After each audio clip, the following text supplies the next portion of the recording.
Üdvözlök mindenkit, holnap Valentin nap, és most megnézzük, mit érez irántad, akkor is, ha nem mondja ki.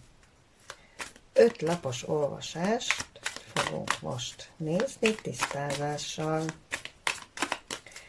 Első kérdésünk az, hogy mit érez most irántad.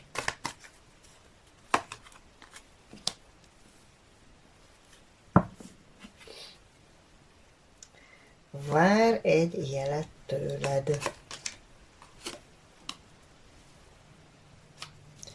Mégpedig egy olyan jelet, ami valószínűleg egy társasági összejövetel alkalmával kellene, hogy megtörténjen. Nézzük, hogy mit titkol előled Valentin napon.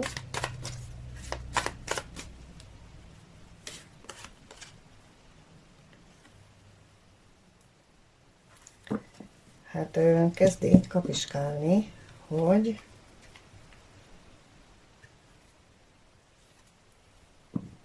miről is van szó ebben a kapcsolatban.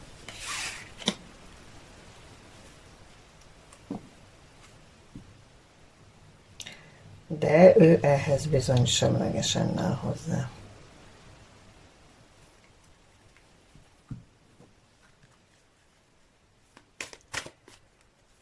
Miért nem lép feléd most?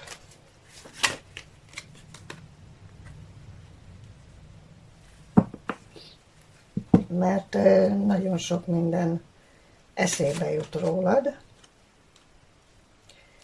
és ezért ő most megáll.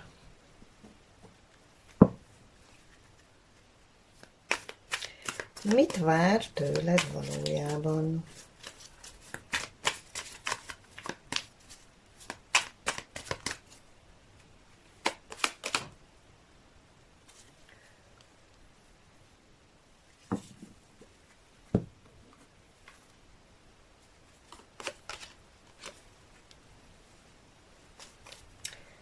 Hát azt, hogy fogadd el azt, hogy ő most egy kis időre elvesztette magát, és ebben ő most totálisan benne van. Mi lehet kettőtök között a következő időszakban?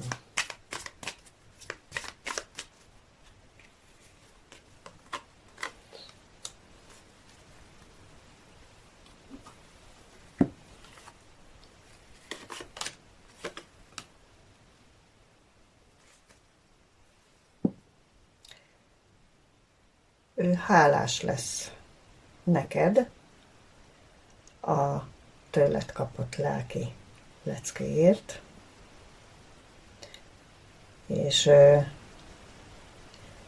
azt mutatja a kártya, hogy ez ki fog egyenlítődni.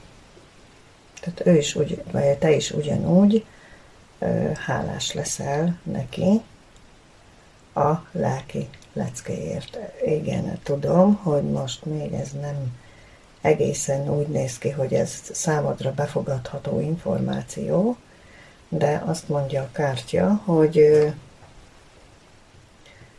hogy ki fogtok egyenlítődni, és mind a ketten hálásak lesztek egymásnak azért a lelki leckéért, amit most ez az időszak ad nektek. Ha megszólított ez az üzenet, hallgassa meg érzésedre. A Valentin nap néha nem a világról szól, és nem a virágról, hanem az igazságról, amit magában hordoz. Köszönöm, hogy itt voltál. Szia!